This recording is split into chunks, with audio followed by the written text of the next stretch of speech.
Welcome to the latest edition of the Jungle Juice podcast. I'm Sam Gormley. He's Mick Nelson. Mick, happy 39 days until kickoff. And I'm just going to put you on the spot. Name one Bengal, number 39 in Bengals history. Lucas Sims. Pour one out for R.I.P. Yeah, pour one out. Hey, thanks like for 6 seasons, Lucas. yes. I mean, we don't want to necessarily. We had some good seasons out of him. We also had some not so good seasons out of him. Yeah, listen, Lucas, he seems like he's a good dude. But how about Marvin Tell Jr.? Yeah, that's a guy. Jarvion Williams, who played one offensive snap back in 2017. Ontario McCaleb. James Johnson. Sheldon White. In fact, when you combine, there have been about 8 Bengals who have worn the number 39, and when you combine all of them, I think they have played less than a season as far as games played. It just shows you that 39 is the most uncommon number when it comes to Bengals. Well, I think 39. I think 39 is a cool number, though. It's kind of surprising. Okay, yeah, I like it more than I like 38. 38 looks kind of clunky. You know, you got one half circle, and I didn't realize you had such strong opinions on the number 38. I'm not a big fan of 38. So you hate on Jalen Davis? Jalen Davis isn't 38. That's DJ Ivy. Okay, 36 is Jalen Davis. No, is he 36? I thought he was 35. No, we're getting off topic already, off the top of the show. 35. Yes, you're right. Jalen Davis is 35. So DJ Ivy days tomorrow will be that. But on the show today, we've got a lot to cover, again, as we're into the heat of training camp season. We're going to get to some of the news. Jamar Chase still has not practiced. Is it a big deal? Is it not? We're going to discuss that. Bengals made a couple of signings. We'll dive into those. Eric All is back. And then we're really going to dive a lot into the defense, because I think I can speak for you, Mick, in saying that the defense is going to be the reason whether this Cincinnati Bengals team is successful or not. I don't really have a ton of concerns on the offense as far as major concerns. Like, if you're listing concerns of the team, I would list multiple on the defense before I would get to the offense. Yes. I think the defense is definitely the more questionable unit out of the two. Yeah, without question, I think it'll be interesting for us to dive into that as well. But first off, a couple of the news headlines, and let's just start it off with the biggest one, Mick. Jamar Chase has missed the first 6 Bengals practices. He's been there. He's been sitting there, but he just has not been participating. Is this a big deal or not? I don't think it's like a huge deal, but I mean, the national media is already kind of taking notice of it, which, big surprise there. But I don't know. I've kind of softened, or maybe I've kind of changed my outlook on this. I mean, the team knows Jamar is going to be a part of the long-term plans. Jamar knows they're going to be a part of he's going to be a part of their long-term plans, regardless of whether T's there or not. Why not just go ahead and do it? Every day you wait, the more expensive that contract becomes. You wait for CD to get signed, you're going to have to surpass that, which CD's probably going to surpass Justin Jefferson, or at least have the same rate as Justin Jefferson has. Just go ahead and do it. I mean, I don't know. I really don't know. I mean, nobody knows how far apart they are in terms of their contract negotiations. I don't even know. Have negotiations even taken place? They say they have. Okay. Now, that very, I mean, this, a lot of this goes into just talk. I mean, we've had conversations could legitimately mean, hey, Jamar, would you be interested in coming back? And he'd say, yes. Okay, we've had conversations when it comes to the contract. Like that, I mean, it could be as basic as that. And obviously, neither side is really wanting to give information or diving into that when it comes to really saying what they want, because they don't want to give up any quote-unquote leverage that they might have, depending on which side of the scenario that you might be sitting on, whether you're on the Jamar Chase side or if you're on the Bengals side, as far as they want to keep Jamar Chase, but they also want to make sure that they can at least have a somewhat friendly deal. I mean, they know that they're going to have to pay him a lot. And here's the thing, Mick. I don't know. I mean, is there any scenario where Jamar Chase is not a Cincinnati Bengal in 3 years? I mean, I think there is, but I think there's probably a non-zero chance, but I'd say there's a very, very, very small chance that would be the case. But yeah, I think that, Jamar's going to be a Bengal eventually. I don't think it's too much to worry about. I kind of just, maybe I'm just being impatient. I'd like to see them work it out before the season starts instead of waiting until the off season. So yeah, I mean, I don't really have too many concerns in regards to that. Yeah, I'm not really concerned.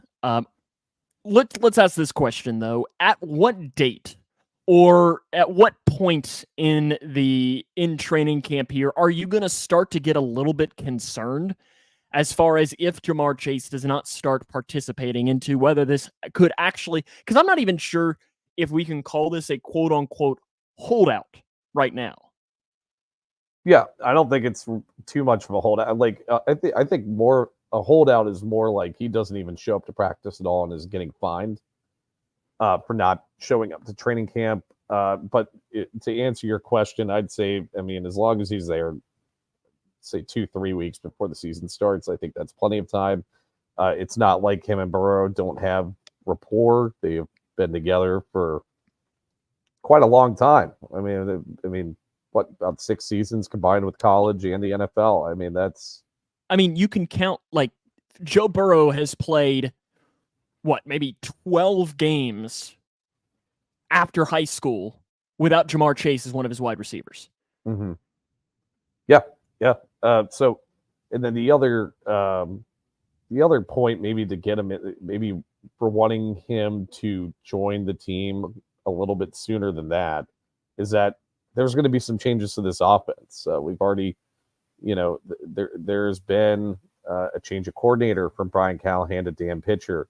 Your de facto slot receiver and Tyler Boyd's gone. So, I mean, we've all figured that Jamar is going to be getting a little bit more work in the slot, which his role is probably going to change a little bit than what it's been in previous years. So, hopefully, it just comes back in place, participates in training camp and in practice pretty soon. Sarah writes in and says, "Hey, from the UK, heading to Cincinnati in November/December. Please look after me." Hooday, Sarah. We hope you enjoy your trip to Cincinnati from the UK. I have British heritage. My grandfather was from the southern portion of England, so it's good to see, and hopefully you enjoy it. I know a lot of those fans really enjoy when they come to this area, and definitely, if you go to the Houday Nation Facebook page, we've had a lot of discussions. There is a big post of things to do in Cincinnati, places to eat, and so on. Cincinnati is a great town as far as food and things to do, drinking, and so on. It's a good place to be. But it's back to the Jamar Chase thing, Mick. I think the national media has absolutely talked a lot about this. And I get it, because they're right now at this point of they're trying to create storylines is not necessarily the thing, but they're trying to get through these couple of weeks where they can make things seem like it's maybe a quote unquote bigger deal than it actually is.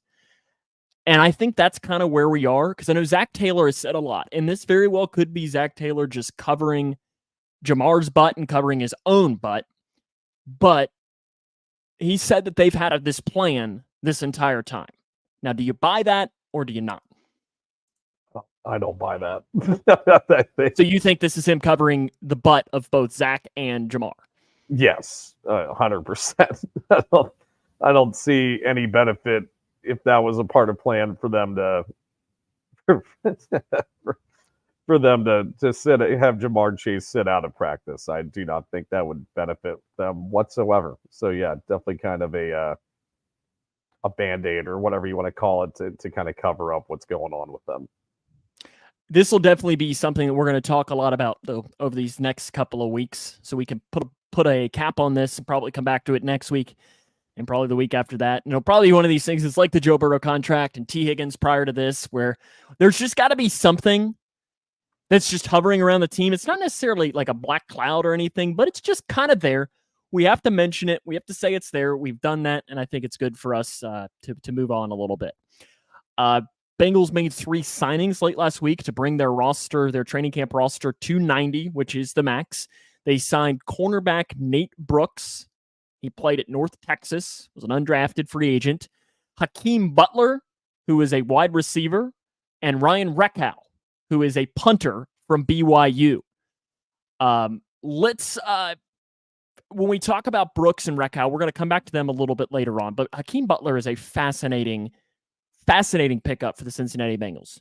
He was drafted by the Cardinals in the 4th round in 2019, but in training camp that year, he broke his hand, missed the entire season, and pretty much because of that, he got cut by the Cardinals, bounced around a little bit, and has never really found a home.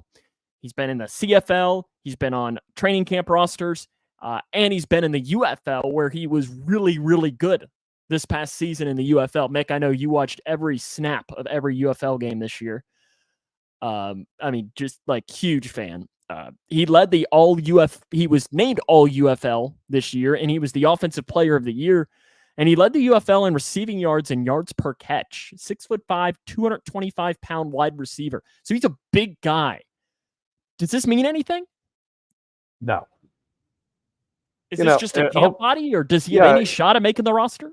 I don't think he has much of a shot at making the roster unless if they expand to 7 wide receivers, which I don't see them doing. They have other positions that they're going to have to carry more players in. But I think Hakeem Butler could take that, that A.J. McCarron type of practice squad, can be, brought up,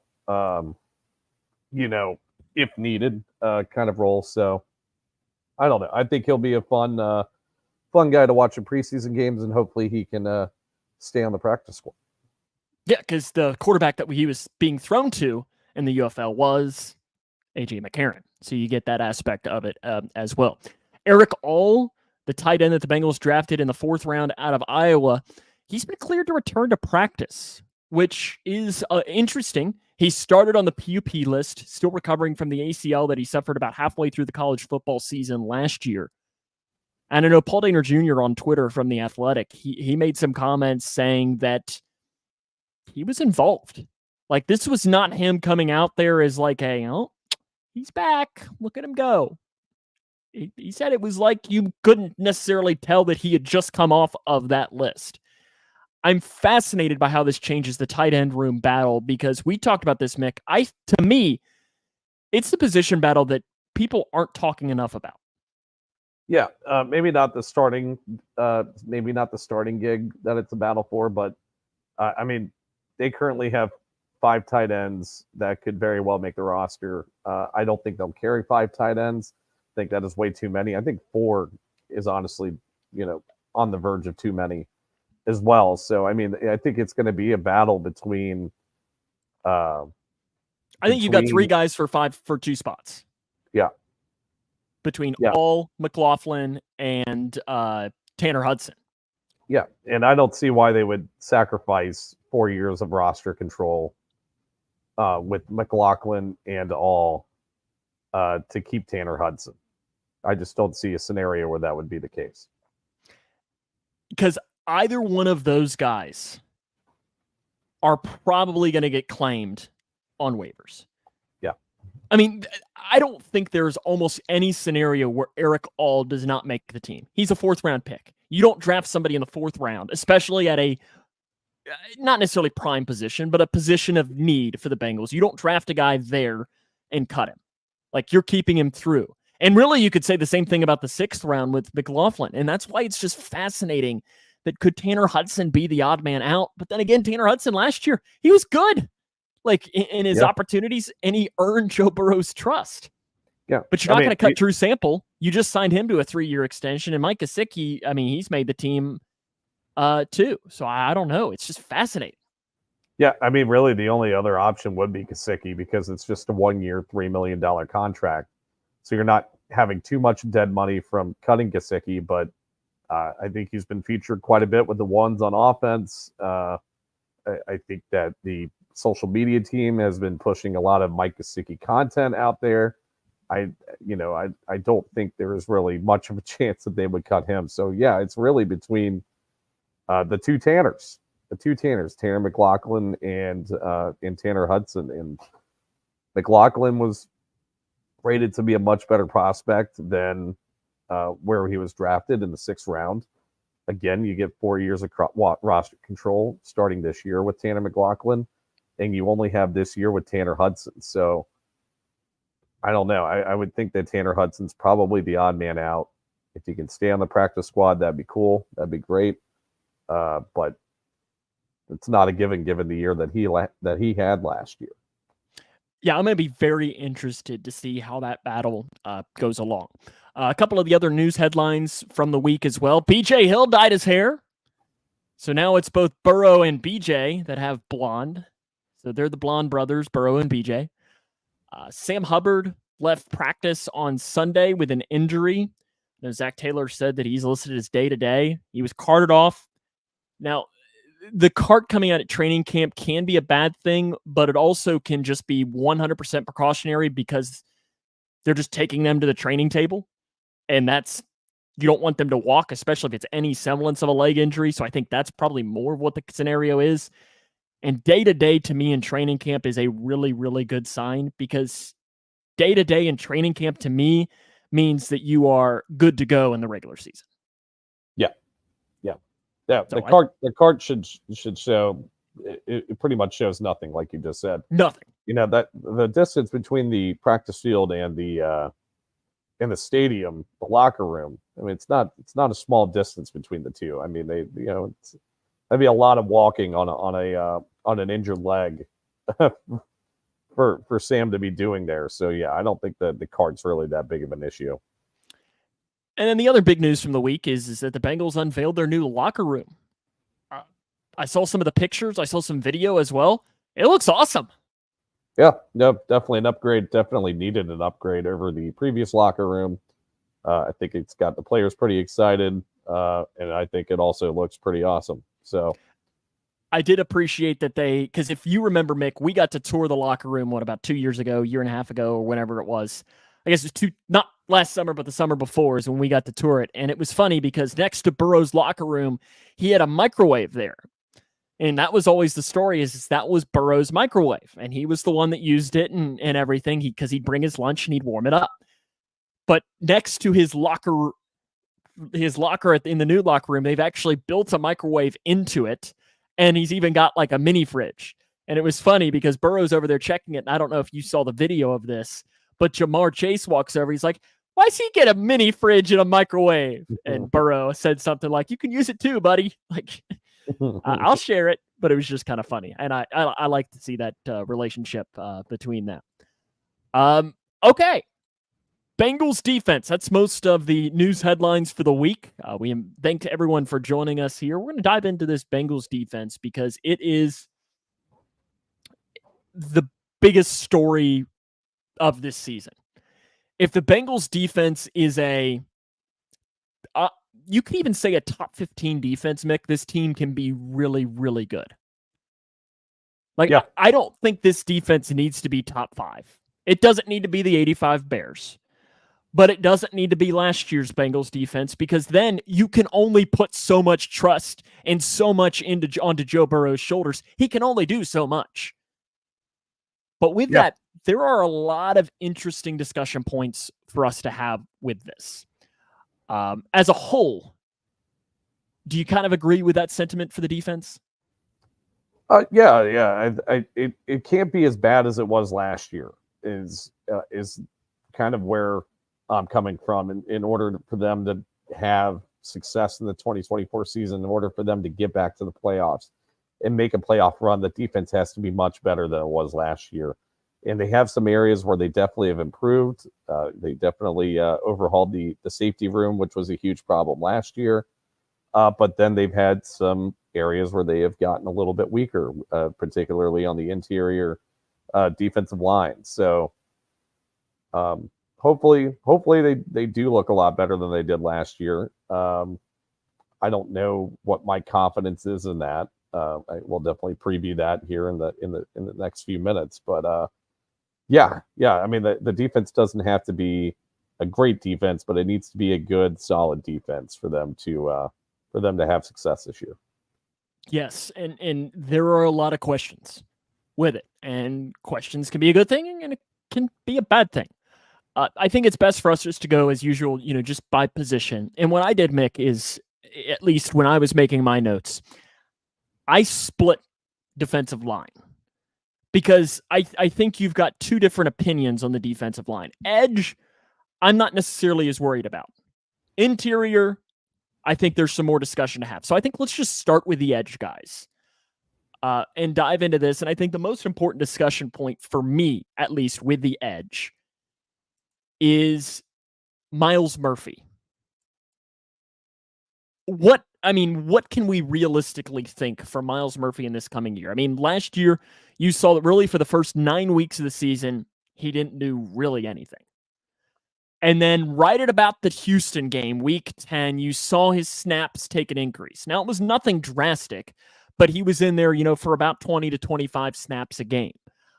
How do you see him taking potentially this next step this coming year? Yeah, I think the block. I think the script is in place for him to have a better 2024 season than he did last year. Now, last year he did have some had some bright spots. Also had some not so bright spots, but yeah, I think that the script is in place for him. He's one of the only two edge rushers that had a pass rush win rate above the median of 11.3%. Him and Trey Edgerton both surpassed that. Myles Murphy was right around, I think, 12%. Trey Hendrickson, I think, around 20, which is top 10 in the league.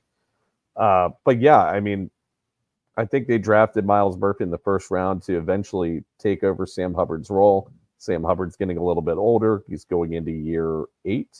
Yeah, he's going into his 8th season. So he's definitely probably in the back half of his career. And I think he's only got 1 year left on his contract, or maybe 2. I think he's got 2. 2 years left on his contract. But they have an out after this year, I think. But yeah, I think that I was encouraged by some of Myles Murphy's play. If he can get more consistent in his pass rush, I think that he could be a really big contributor on this defense this year. It does look like it is. Hubbard is fully guaranteed through 2025. Okay. He would have a cap hit. Well, I guess he'd have a cap hit next year of 11.6 with $2 million dead against the cap. So that's a very. If Myles Murphy, that is an out. It is an out. It is an out in a different way. Yes. Because that's the thing. If he comes out, Myles Murphy, and has a plays like a first round pick, this might be it for Sam Hubbard. It's a good chance it is. And that's tough because Sam Hubbard is a Cincinnati guy. He's a team captain. He's one of the lone Marvin Lewis guys still on the team. In fact, he's the lone Marvin Lewis. Yeah, I was going to say, he is the only one. And he's one of only a handful day one Zach Taylor guys. I mean, him, Jermaine Pratt, and is that it? Drew Sample. Okay, so yeah, there are not a lot of day one Zach Taylor guys as well in this. And that's going to be a fascinating discussion that we'll have in the offseason, is how much of the role of leader and that connection should happen. And that's not the discussion that we should have right now, but I think it's going to be interesting to watch, especially if Myles Murphy has a really good season. And he shows, that pass rush win rate that you mentioned, that's a good number to look at. Yeah. And I think he was trending in the right direction as well as the season went along last year. The other guy on the other side that we really got to dive into is Trey Hendrickson. An outstanding season last year. I don't think there's any other word to describe it. He really had 2 bad games if you look just at PFF grades. At Cleveland, first game of the season, you can kind of read into that. Also, you can just say, well, Cleveland's offensive line is really good. It was a rain game. That game was weird anyways. And then the other one was at Baltimore. And if you remember that, everyone forgets this about that Baltimore game. He was dealing with an injury going into that game. No one thought he was going to play, and he came out there and he didn't necessarily play great, but he at least played, and he was playing hurt. But you look at this, he had a sack and a quarterback hurry in all but 2 games last year. He was elite last year. Yeah, I think he was probably the most underrated edge rusher in the league. Had above a 20% pass rush win rate. That's good for 7th in the NFL last year. Again, had the 7. How many sacks did he had? PFF credited him with 20 sacks, but they measure sacks different than the regular stat guys do. And yeah, the Cleveland game. I mean, the only thing that really brought down his grade was the run defense. His pass rush grade was still a 71.4, which wasn't his best game, but I mean, wasn't his worst. Is kind of middle of the pack. And yeah, the 2 games that I think that he didn't play very well in, the Baltimore game that you already mentioned, where he was dealing with the injury, and then the next game against Pittsburgh, where he was also probably dealing with the effects of the injury. So yeah, I think that Trey Hendrickson's going to be asked to carry a lot of the load in terms of the pass rush again this year, and hopefully we repeat the same success that he had last year. The Sam Hubbard one, and I know we talked about him as well, is what I'll be watching with him this year is, you've heard a lot about, well, because he didn't have a great year last year. If we're just being honest. He didn't have a great year.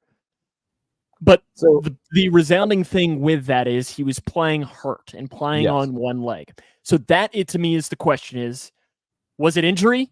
That's the reason why? Or is Father Time just starting to catch up to him? I think it probably had more to do with the injury than anything. I mean, his game leading up to the injury. What game did he get injured in? Was that the and see, I don't even remember now off the top of my head. Yeah, mid-season. Or maybe the Bills game. About around that time. Yeah. So, I mean, we saw some decent defensive grades from Sam Hubbard leading up to that. Had some good games against the Browns, the Rams, decent game against the Cardinals.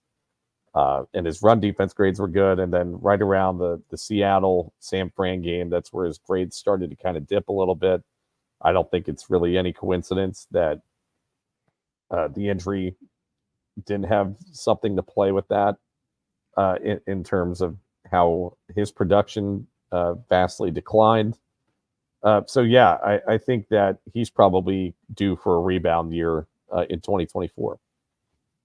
Now, when we talk about the defensive line, the biggest question is going to be bringing it inside. I mean, it is the story of the season for me, is this interior defensive line. I mean, they lose one of their highest graded defensive players from last year in DJ Reader. DJ Reader was an elite interior defensive lineman. They replace him with Sheldon Rankins. To me, I don't even know a comparison to bring that, because you're replacing like a hot dog with a hamburger. You kind of are. You really are. Both are good, and I'm not going to be unhappy with either one, but they both do very different things. Exactly. So yeah, the hot dog with the hamburger analogy is pretty spot on. Sheldon Rankins does have better pass rush numbers than DJ Reader did. Sheldon Rankins is coming off a really good pass rush grade. I think it's somewhere in the 80s. I did not jot that one down, but he had a 16% pass rush win rate, definitely above the median, where DJ Reader only had had a 12% pass rush win rate. So definitely you're having an upgrade in pass rush. But the one question mark with that is, DJ Reader is playing the nose tackle position, and I don't think Sheldon Rankins is necessarily a nose tackle.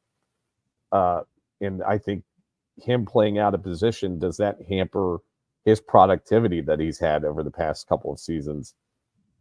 There's a good chance that it does. And then the big difference is the run defense, where Reader was a really good run defender, 79 run defensive grade. His run stop rate, 8.4%. His missed tackle rate was around 11%.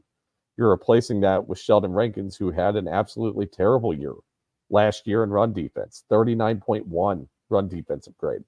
His run stop rate was decent, 6.1%. That's right around the median. And then his missed tackle rate was much higher at 17%, where the median's around 10%. So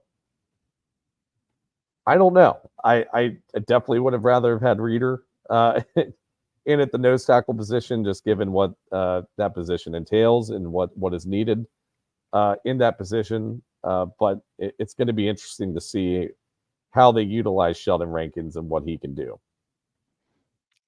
It's one of the more interesting stories on this team, but I think then you throw it in there and you add in 2 rookies into this interior defensive line to go along with BJ Hill as well. You add in Chris Jenkins and you add in McKinley Jackson. I have a couple of stats here when it comes to them. Chris Jenkins was the 22nd best run defender in college football last year by PFF with an 82.3. And that's taking every interior defensive lineman. So to put that into perspective, that's better than Deion Walker from Kentucky, who is projected to be a top 10 pick next year. That's not just me saying it as a Kentucky fan. He is legitimately rated at that point. Higher than Byron Murphy and higher than Johnny Newton as well. Now, different players, obviously, when it comes to those positions, but you're bringing a little bit more of that. Now, McKinley Jackson on the other side, who was the Bengals' 3rd-round pick at 97, his run defense PFF grade improved all 4 years at Texas A&M. It progressively got better, which is something that you want to see. Mm-hmm. He ranked 78th last year out of registered defensive tackles with a 76.9 run defender grade. That's not bad by any stretch.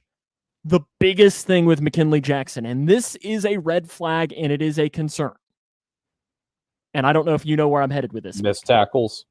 26.9% of his tackles last season were missed. That is not good. Not great, Bob. Not great. Not great. Yeah, it's well above the median there. Well above. Yeah. Yeah. So yeah, I mean that's against SEC play too. He's going to be dealing with a lot better competition in the NFL.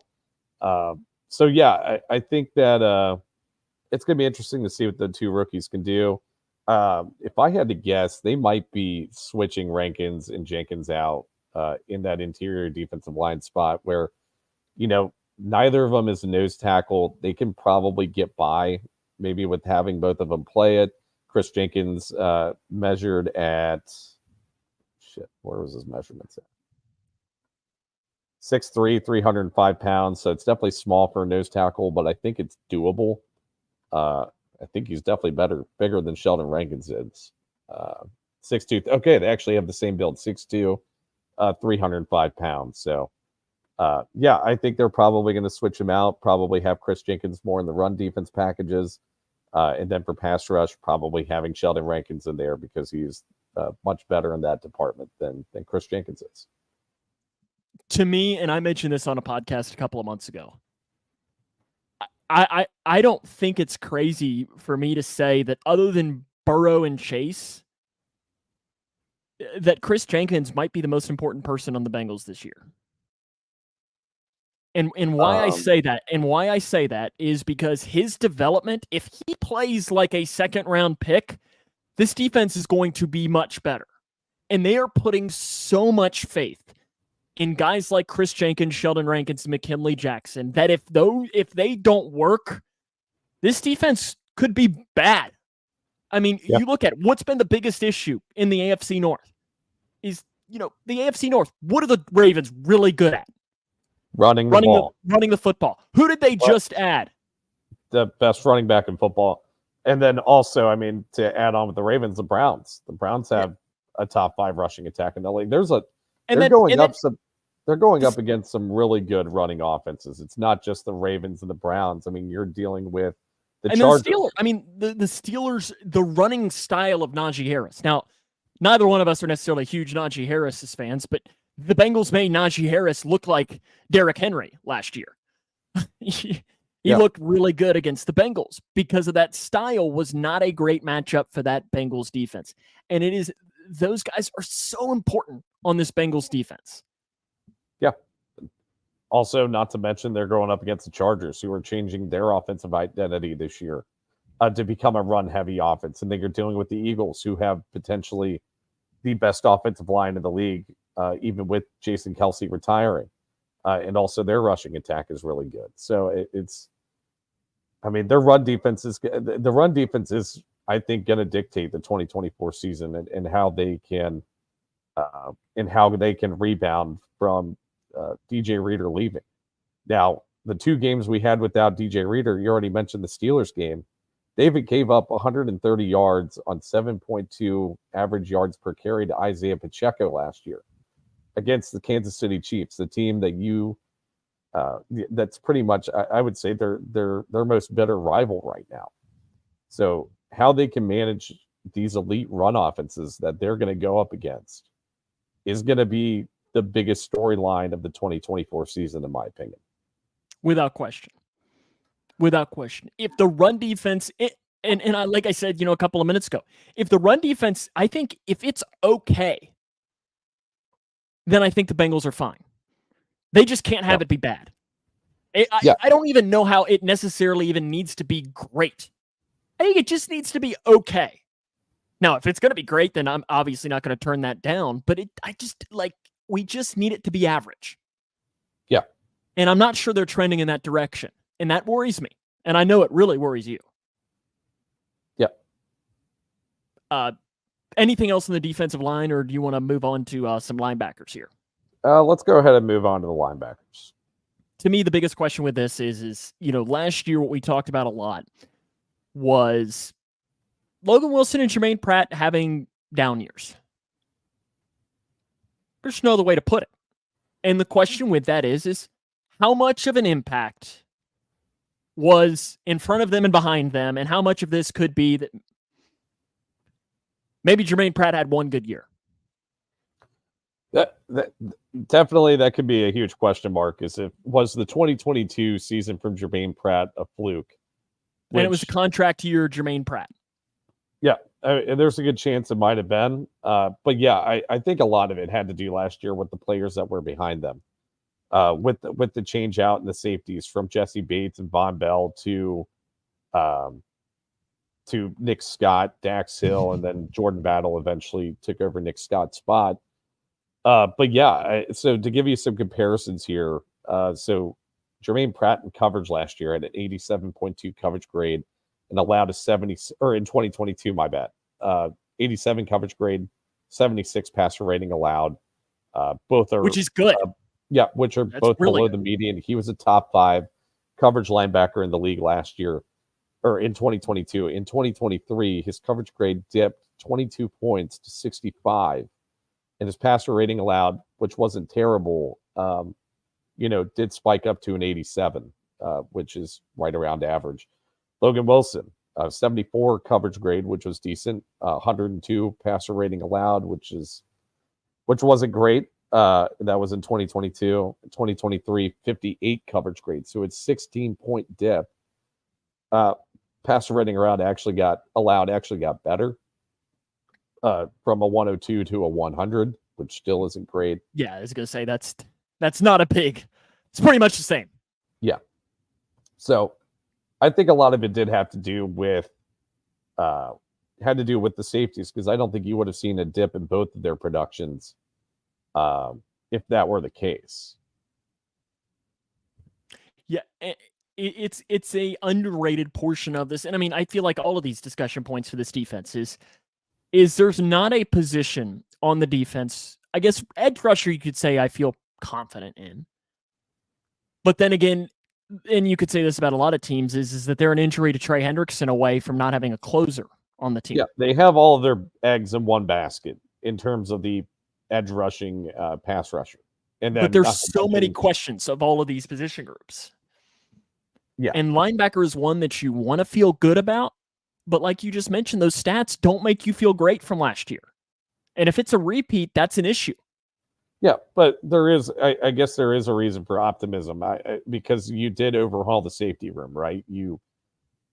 They had by far the worst safety play in the league last year with Nick Scott and Dax Hill. Got a little bit better with Jordan Battle in, but Dax Hill was still back there.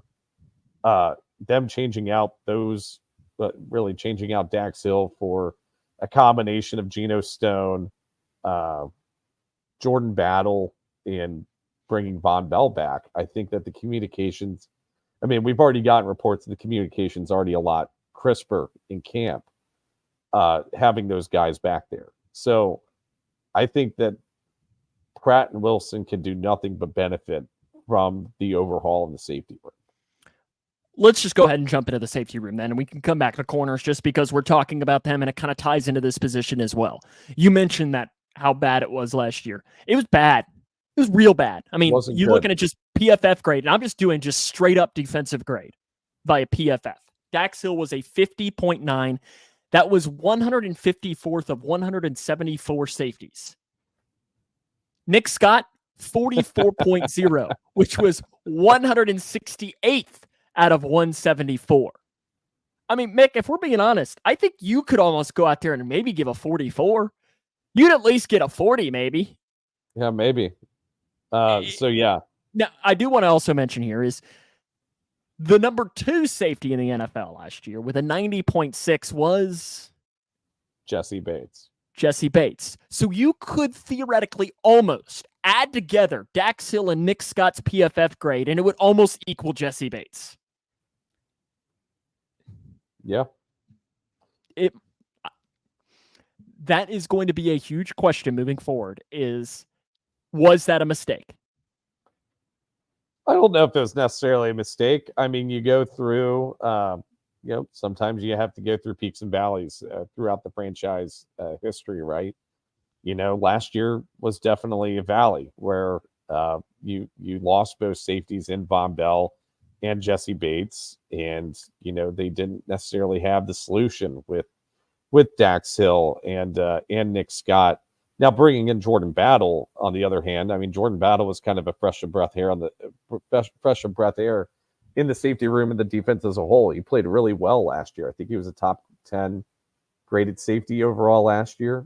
I think he had like a 78 defensive grade, if I remember correctly. He was the highest graded Bengal defensively, I believe, or maybe second behind Trey Hendrickson. He was the second highest behind Trey. And then coverage grade 76. His pass rating round was an 83, which is below the median. His run defense was pretty solid too. 81.3 run defensive grade, well above the 62 median. Run stop rate was decent, 6.9%, above the median. Missed tackle rate below the median, which is great, 6.7%.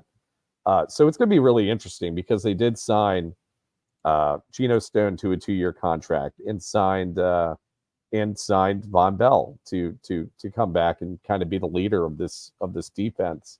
It's going to be interesting to see how Lou is going to employ and integrate all 3 of those safeties into the game plan, because I think all 3 of them are probably going to get playing time.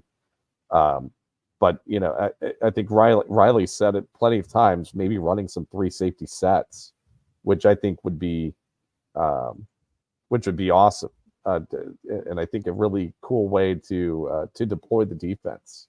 Especially when you do have some questions at the cornerback position that we'll talk about here in a couple of minutes, because there's some questions there. A third safety could potentially help mask, maybe if that's the word, some of those problems at certain times when it comes to that. Because, I mean, if you look at this, Battle and Bell are kind of your interchangeable parts there. More so in that realm. They're more similar, and then Geno Stone is more of what you would hope to be your Jesse Bates kind of guy. See, that's where I have I might differ in that opinion, where I think you're going to see all 3 of these guys potentially interchange, right? Because so you think you could see Battle and Bell?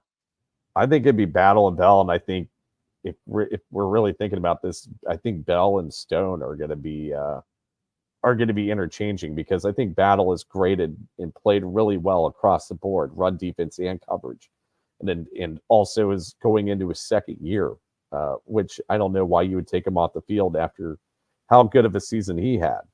And then where you have Geno Stone, as good as Geno Stone graded in coverage last year, which was incredible, 85 coverage grade and pass rating allowed of a 53.5.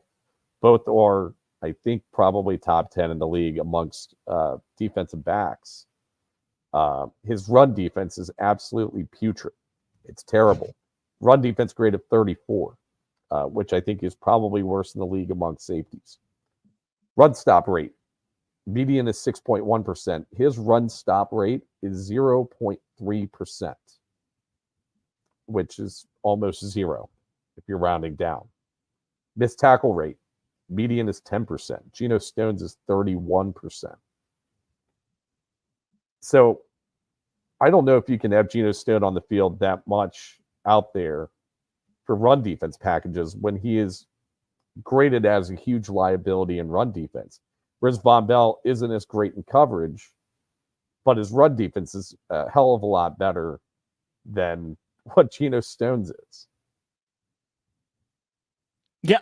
Yeah, without question. I mean, I'm looking right now at Geno Stone. Yeah, he's top 10 in the league when it comes to the category of passer rating against, but that's really good. I mean, 53.5, he is a really good, but that run defense question it's a huge one. And it's probably the reason why he's getting paid Geno Stone money and not. Whoa, you're sounding robotic, buddy.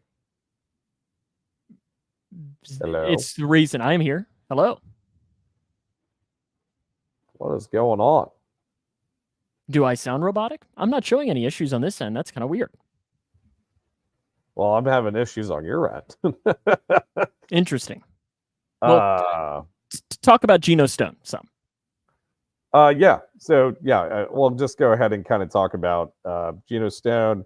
Well, Sam maybe deals with his mic or communication issues. If anybody's watching, are you back? Let's try this. Is that better? No. Weird. Because it's Riley. not Riley, if you're watching, who's having issues with the broadcast here?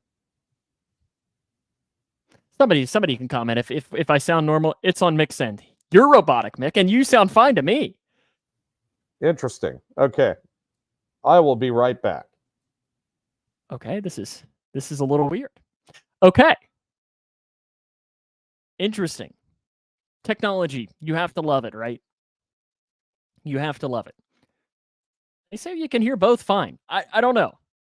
Okay, they say everyone says they can hear us both fine, Mick, so I guess it's just on your end.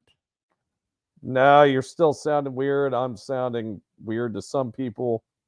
Well, our comment says that we both sound fine. So is it to the point where you can't even understand me? Now I can understand you a little bit better, but it's still kind of robotic. I don't know what the hell's going on. Interesting. Well, how about let's just go to corners really quick, and we'll just rip through these next couple of points and try and get out of here. How's that sound? Yep, sounds good. Okay, cornerbacks. Dax Hill. 49 career snaps to corner, and he might be your starter. How's that make you feel? Not great. But also, I mean, there is some cause for optimism. He's been playing the safety position where he hasn't graded necessarily very well in that. Maybe a change to corner would be welcome to him and to the team as a whole. Yeah, I don't know.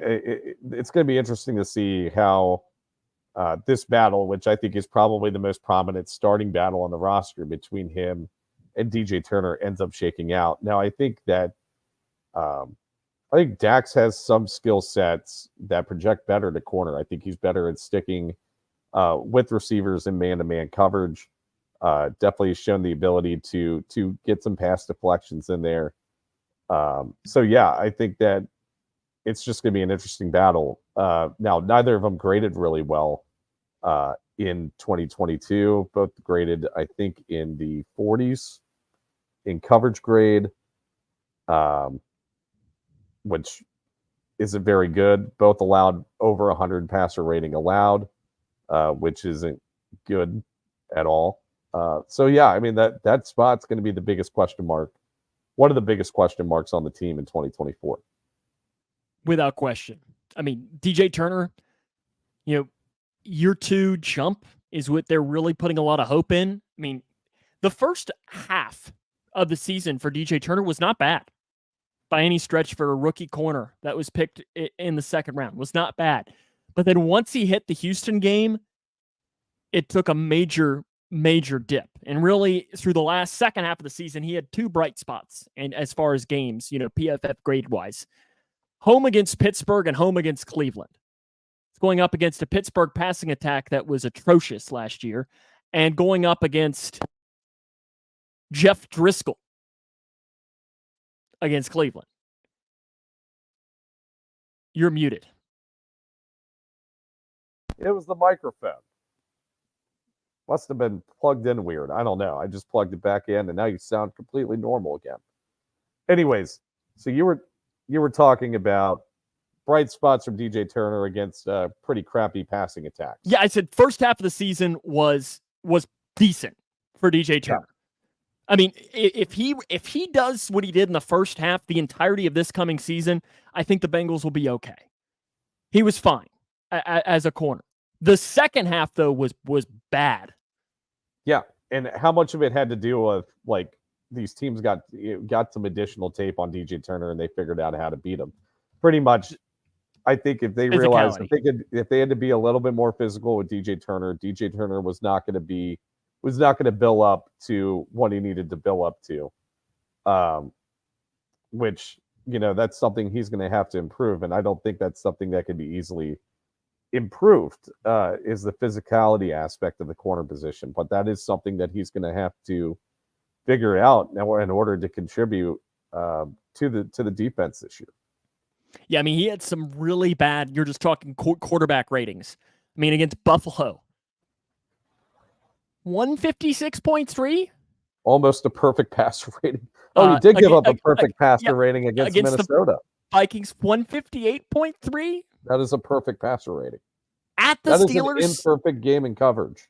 Yes. Yeah. So, I mean, and that's the thing. And really, after that, because against Houston, you know, a 42.4. Like, that's really good.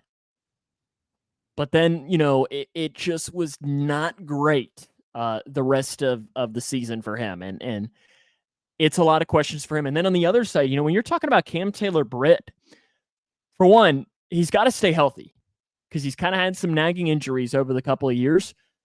But I don't think it's crazy, Mick, for us to say that he could play as an all-pro corner this year. I mean, that might be a little bit of a stretch, but I think he's been a very solid, decent corner in his couple of years on the team. Definitely the best corner on the team. Has had some really, really, really good games. The Buffalo game, absolutely fantastic. 1 reception allowed on 3 targets, 0 yards. Passer rating allowed 2.8, which is laughably good.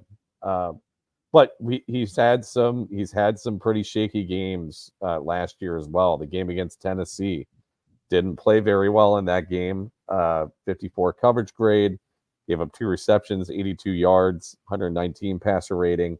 Game against San Fran, which, to be fair, San Fran, they were dealing against a pretty robust skill position wide receiver core or receiving core, where he gave up 117 passer rating. That was probably just him dealing with Ayuk, if I had to guess, which that guy's ridiculously hard to cover. And then the Baltimore game that he got hurt in, which I think the team was kind of just dejected as a whole after the Burrow injury, gave up a 142 passer rating. So there is room for improvement. We have seen some really good games out of CTB. I think he's getting better. He's getting a lot more confident. I think hopefully the trend just continues upward for him. Yeah, they need it. They're putting a lot of faith in him being a really good corner for this team. I mean, you look at it. His passer rating against last year was 67.6. That's good. I mean, that'll get it done. Well below average. Yeah, that will absolutely get it done next year. And I think you're mentioning that Buffalo game. And let me see if I'm right. Okay, that was the game. If you remember, didn't he make the incredible interception against Josh Allen where he kind of like turned and back shouldered it? Yes. Great play made by him. He had 4 picks last year, and he had a touchdown against Baltimore, which I don't remember. I'm looking here. I didn't remember him having 2 touchdowns. I remember him having the one against Arizona, and then I think, didn't he have one? Was he the one who? No, it was Jermaine Pratt that had the one waved off against the Texans, wasn't it? Yes. Or was it the Seahawks game that I'm thinking? I don't remember. I'm getting old. I've slept since then. I can't forget. Any other secondary points that you want to bring up? I guess Mike Hilton, the second half of the year was really good. With Mike Hilton. Yeah, he's just really good. He's just a really good player. I know that we kind of talked before that, I mean, he definitely did not play very good to start the season last year.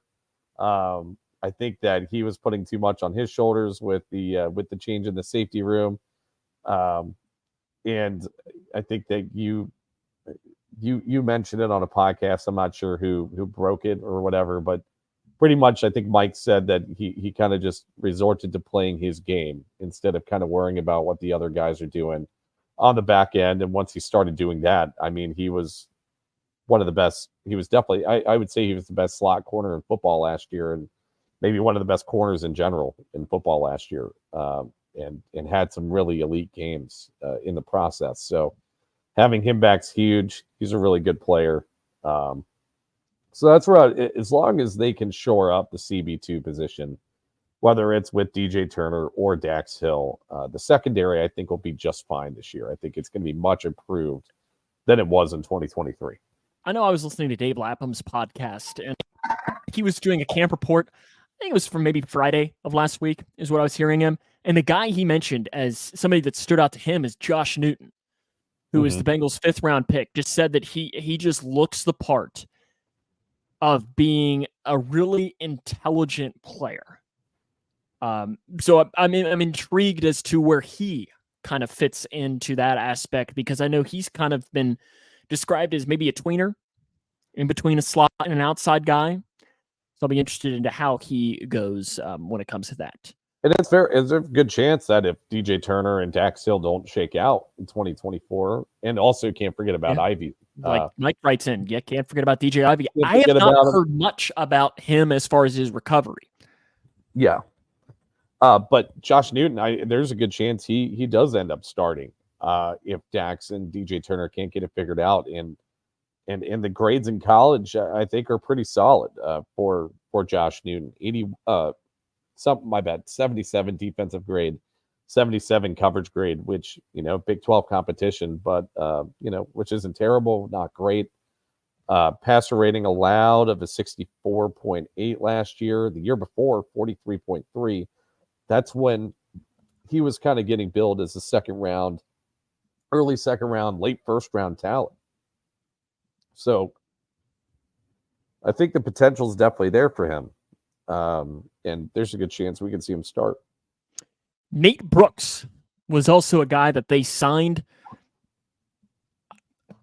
To me, it's a camp body. Like, I don't really know that we really expect anything from him. He was a college free agent by Arizona in 2019 out of North Texas. 27 years old. He has played literally. I mean, you ready for his career path, Mick? For Mr. Nate Brooks? Do it. Cardinals, Patriots. So this started in 2019. So this has not been that long. Cardinals, Patriots, Dolphins, all in 2019. Ravens in 2020. In 2021, Bucks, Titans, Cardinals. Raiders, Titans. In 2023, he was a member of the Birmingham Stallions. 49ers, Stallions, Michigan Panthers earlier this year, and now is with the Bengals. So his NFL action with the Ravens came against us. Yes. Rated okay. That was I'm assuming that was the 525-yard passing game. Yes, it was week 17 of 2020. Oh wait. No, that would be the year. It wasn't against us. No, that would be Ryan Finley. Or was that Jeff or Brandon Allen? Or Brandon? It probably was Brandon 17. Allen. It was Brandon Allen. Yeah. It was Brandon Allen. I don't really have any memory of that game whatsoever. I was too depressed at that point of thinking about Jamar Chase and so on. Punter, how about we talk about that? Because I think it's interesting, and I know, Mick, you love punting conversation. Yeah.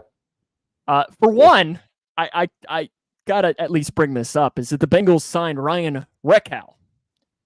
And if you remember back when we did our mock drafts, we had our little game for points. Yeah, someone picked him in the 7th round. So does that mean I get a late, half a point? Sure. You already won anyway. I know, I did. It was just more funny. I was like, I remember him. It's interesting, though, that they have 3 punters. Is that not weird to you? Yeah, it might be a little weird. Maybe they're, I don't know if maybe they're not showing a lot of confidence in McNamara or Robbins. They want to get another guy in there. But yeah. I can't tell whether I'm like, that was my first thought. Does this say something about one of those two other guys? And I don't know. Or maybe they just really liked Rekal too, and they said, you know what, let's just bring him in. 3 guys is better than 2. We have 90 spots to fill. We're not bringing in a second kicker or a second long snapper, so why not bring in another punter?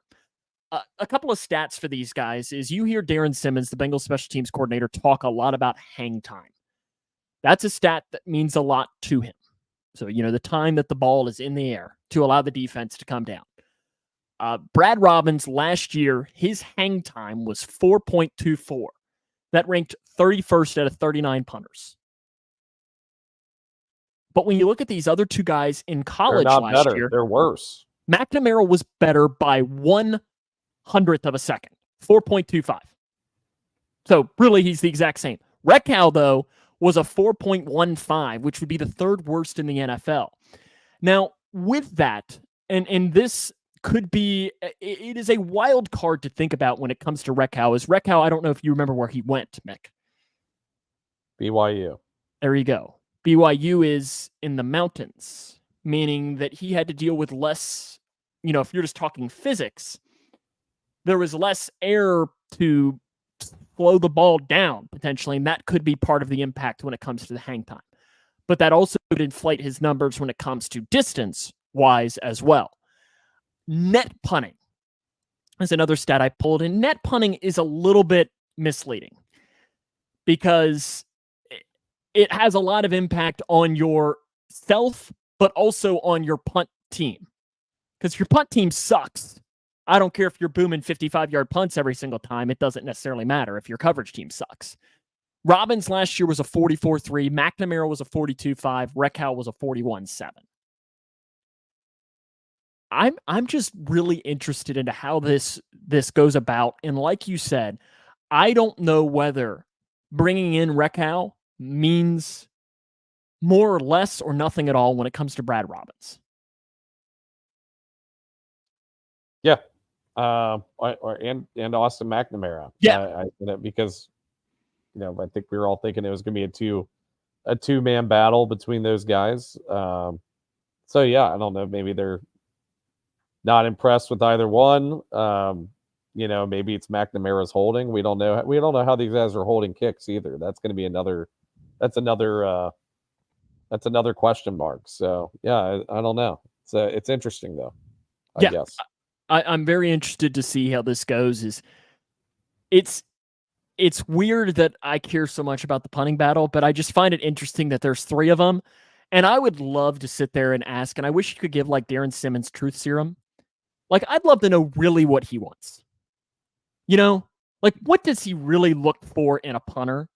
Why would he go with it? Is it hang time? Is it net punting? Is it strictly holding? I think he just goes for bad punting because it's not like Kevin Huber was a great punter either. But he wasn't a bad punter. He was constantly grading towards the back end of the league in punting. I'm looking at his grading right now. His only good 2 seasons were 2013 and 2014. So, but he was never bad.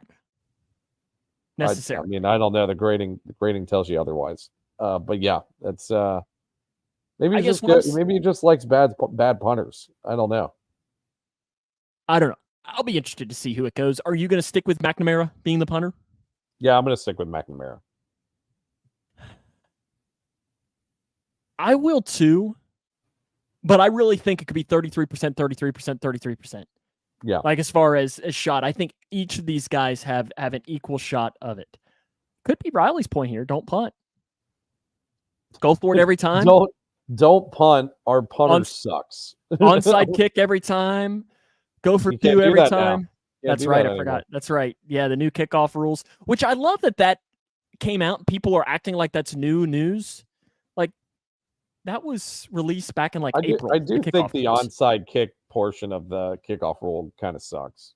I'm not a big fan of it. But at the same time, how are you, there's no other way around it. Well, you can announce it. I get that portion of it because of where everybody's lined up, but you can't Sean Payton able to do it until you can't Sean Payton it. Like, that's stupid.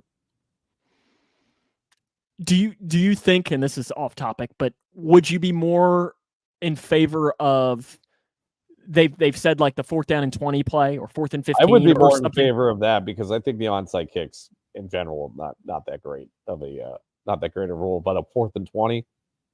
Yeah, sign me up for that. I think it'd be interesting, and I'll be interested to see where that goes. And I know I was having a discussion with somebody about the kickoff rule, and they were mad about it. And I said, and I think you have the same mentality. I said, ask me in 6 months. Yeah. When it comes to the kickoff rule, I'm open to the potential of it, but at the same time, I have the right to say that's awful when we talk about it. And probably a lot of it will be depending on the Bengals' success. If the Bengals are really good at it, I'm going to love it. If they suck at it, I'm going to hate it. Next week on the show, it's wild. We get to start talking about preseason game number 1. We get to kind of talk about what we expect. In fact, we have preseason football tomorrow. We do. Bears unfortunately, I will not Texans? be watching tomorrow. Bears and the Texans, is that right? Yeah, unfortunately, I'm going to have to miss out on it. But you mean you don't want to watch Bagent versus? Oh, I do love Tyson Bagent. And you know who else will probably come into the game in the second half? Who's that? Your Austin Reed. That's his Western name, Kentucky Hilltoppers. Does he play for the Bears or the Texans? The Bears. I don't even know who is the Texans' backup quarterback. I have no idea. That's getting. Oh, it's Davis Mills. Probably going to. Oh, that's right. He is still a thing, isn't he? Because I can't imagine C.J. Stroud's playing in that game tomorrow. I can't imagine that's a. No. Case Keenum, he's still a thing.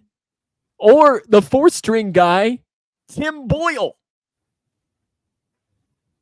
Remember Tim Boyle? Remember where he went? How that man has even sniffed an NFL roster is mind-boggling to me. Because it's not like his college stats are that good, right? I mean, I'm pulling him up right now. His college stats, his final year at EKU, 11 touchdowns and 13 interceptions. That's pretty bad.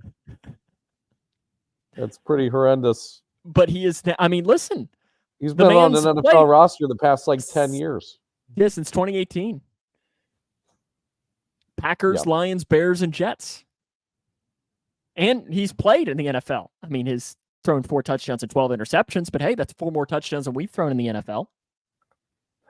That's crazy. It's crazy talk. Next week, we might have more Jamar Chase stuff to discuss. We'll talk a little bit more about what to expect in that first preseason game. And who knows really what the topics could happen, because, I mean, heck, you never really know what could happen in 1 week of preseason practice and training camp and so on. Remember to follow us on our social media channels. We're on Facebook, YouTube, and we are also on Twitter. Also, we are on your favorite podcasting platform. We have to say that. Spotify, iTunes, and so on. Give us a 5-star rating there so more people can find us. And make sure you subscribe to us that way as well. Any parting thoughts, Mick?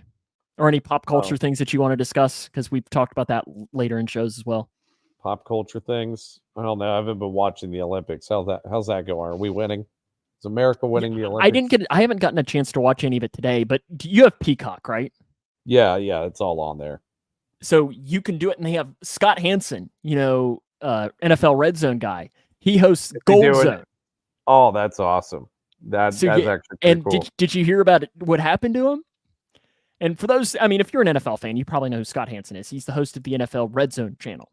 So 7 hours of commercial-free football begins now. He got so hyped during, I think it was swimming for the U.S., that he smashed his hand. I guess he broke the glass on the table and cut his hand up. So he has blood all over his hand in the middle of giving his Gold Zone thing. But if you have Peacock, and if not, it's like $6 a month with commercials. The Gold Zone is definitely worth it. It's really entertaining. And so we are winning the medal count, but we are not even top 3 in golds, which is not even top 5 in golds. This is really disappointing, America. Did you see Katie Ledecky today, though? I heard she did something. I don't know. She won the 1,500 meter swimming, I think freestyle. Nice.